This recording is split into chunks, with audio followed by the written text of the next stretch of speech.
Olá, estudante! Como você está? Tem tomado todos os cuidados para continuar se mantendo saudável, como, por exemplo, usado máscara, evitado aglomerações e passado álcool em gel? Espero que sim! E em relação às atividades escolares, está conseguindo acompanhá-las? Realizá-las? Tomara! Sou o professor Léo Machado e antes de começar a nossa aula de hoje, vou me autodescrever. Sou preto, de pele parda, olhos castanhos, cabelo preto, mais curtinho na lateral e arrepiado para cima. Tenho uma barba no estilo cavanhaque. Estou utilizando uma camisa amarela e calça jeans. Estou sentado em uma cadeira gamer. No meu fundo, uma televisão compondo o cenário e do meu lado, um computador. Esse sou eu e vamos à aula de hoje. Vamos começar a aula de hoje com uma contação muito legal. Se liga aí!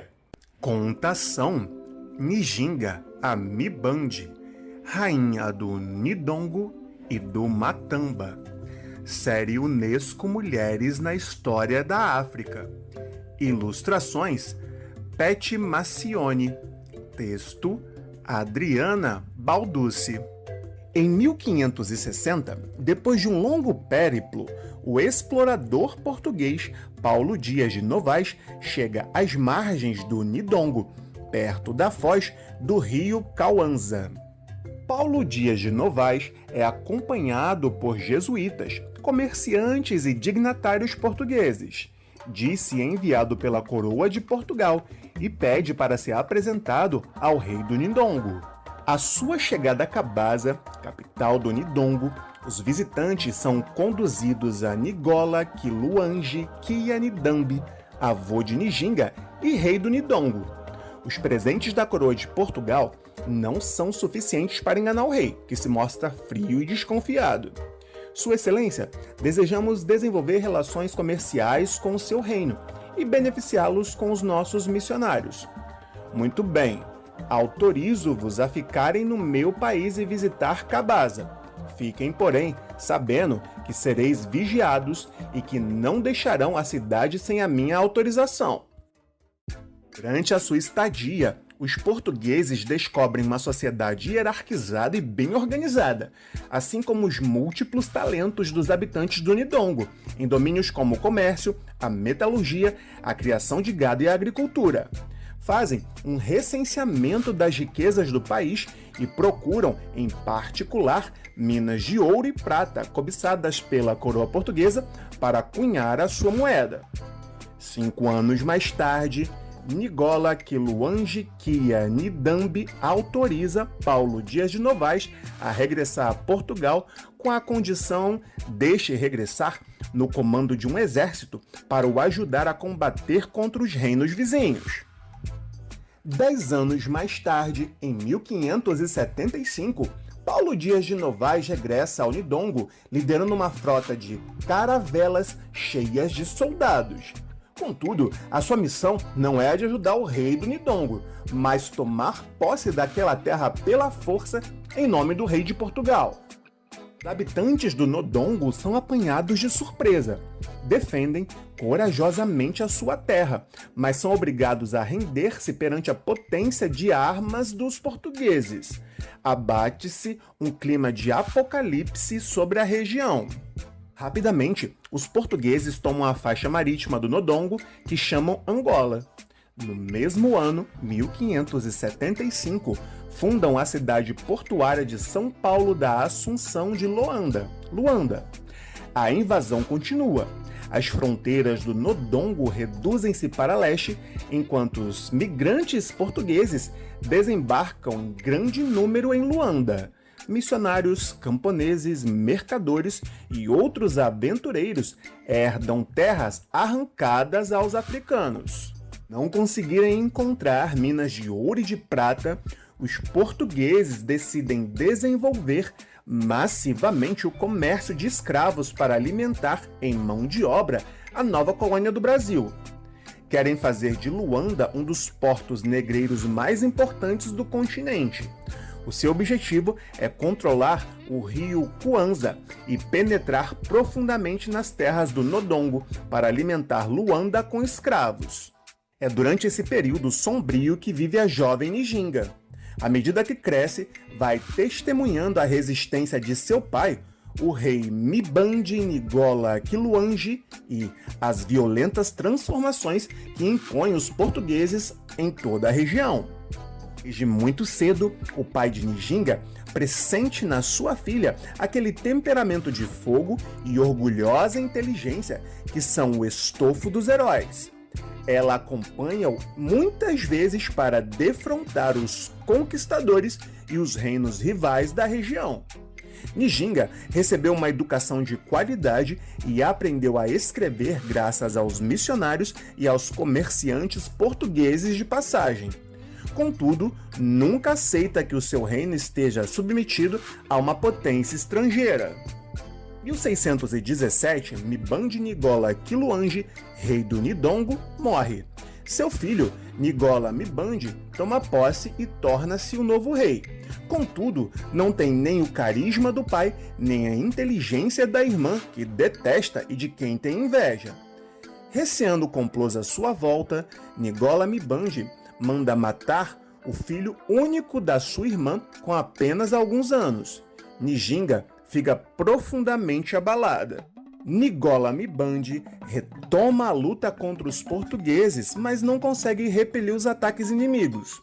Estes, querendo a todo custo o Nidongo, aliam-se aos temíveis Mibangalas, grupos de guerreiros nômadas, sem piedade, que pilham cidade e esvaziam terras dos seus habitantes.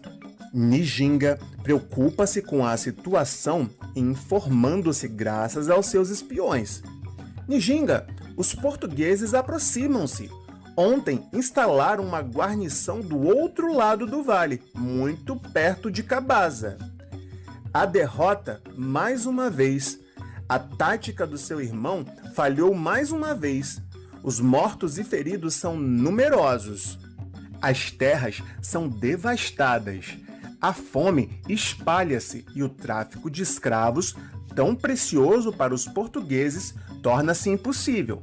Propõe então a negociação de um tratado de paz. A sua irmã Nijinga, só a sua irmã conseguirá proteger os nossos interesses. Ela fala a língua deles e saberá fazer-lhes frente. Deixe-me conduzir a delegação e manterei a sua irmã sob vigilância. Ngola Mibandi acaba por aceitar os conselhos dos anciãos e encarrega Nijinga de ir a Luanda negociar a paz com Dom João Correia de Souza, vice-rei de Portugal. Luanda! Nijinga descobre o centro de registros coloniais. A antiga aldeia africana conta agora muitos edifícios e muito mais habitantes que antes, brancos, negros, bem como uma nova população mestiça. Pouco tempo depois da sua chegada, os portugueses recebem Nijinga com respeito e colocam uma residência à sua disposição. Mesmo antes da negociação, Nijinga isola-se, pensa nos homens, nas mulheres e nas crianças embarcados nos negreiros. Para onde vão? Que sorte os espera? Pensa também com tristeza no filho assassinado pelo irmão dela anos antes. É chegado o momento da negociação. Mas qual não é o espanto de Nijinga ao chegar ao palácio? Numa sala de recepção está um tapete no chão para que se possa sentar, enquanto o vice-rei está sentado num grande cadeirão. Com um simples olhar, Nijinga fez sinal à sua acompanhante. Esta agachou-se imediatamente diante dela, apresentando-lhe as costas para que ela se sentasse nelas. Com este golpe de luz real, Nijinga mostra ao vice-rei que não veio cumprir um ato de obediência, mas tratar de igual para igual. A negociação começa. Senhora, propomos a paz sob a condição de libertação de todos os nossos prisioneiros de guerra. Não vemos qualquer inconveniente nisso, e será cumprido quando vocês se comprometerem a respeitar as nossas fronteiras e deixarem de se impor com brutalidade nas nossas terras. A negociação é dura, mas cortês. O vice-rei, à semelhança de toda a Assembleia, está surpreendido com a eloquência de Njinga, a sua vivacidade e o seu domínio do português. Não esperavam um negociador tão forte. Njinga conseguiu um duplo acordo: o recuo das tropas portuguesas para fora do Ndongo e o respeito pela sua soberania. Em troca, ela cede a abertura de vias comerciais com os portugueses. A convite do vice-rei, prolonga a sua estadia em Luanda e é introduzida no meio da alta sociedade colonial.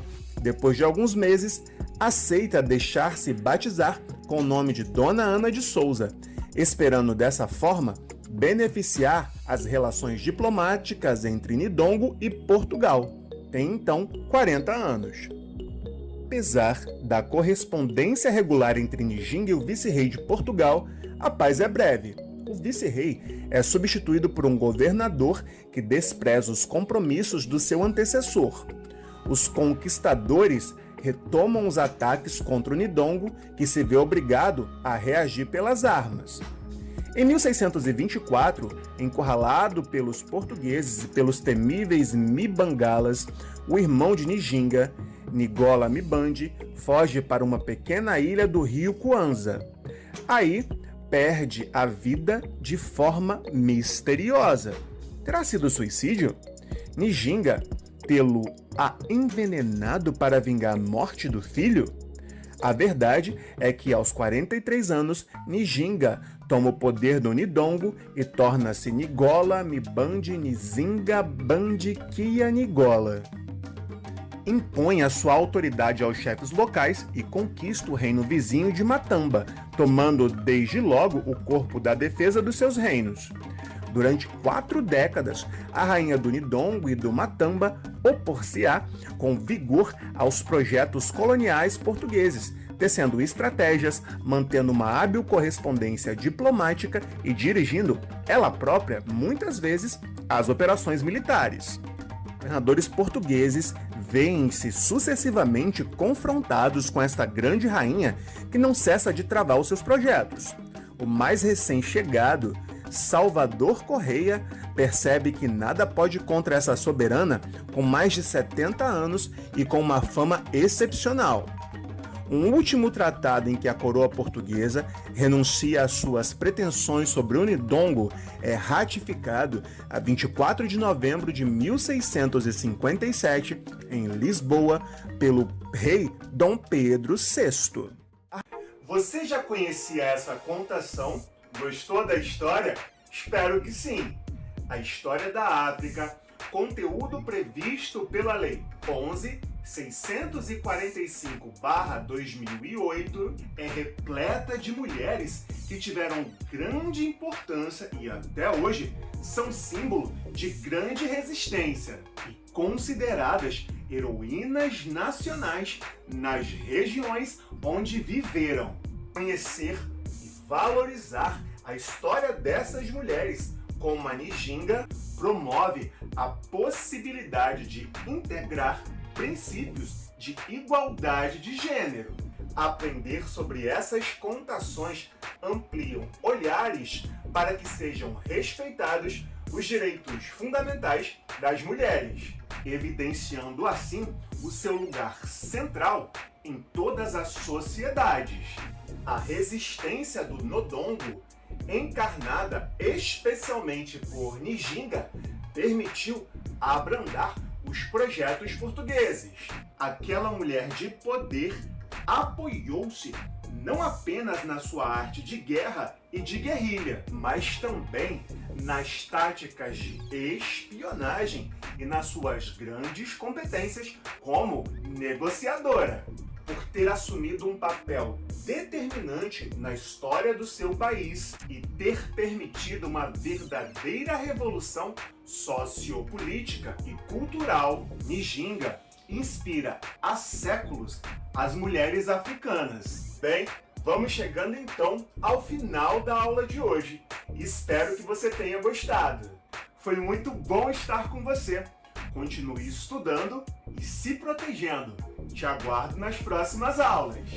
E não deixe de acessar a sala de leitura e o Rio Educopédia no aplicativo Rio Educa em Casa. Grande abraço! Fui!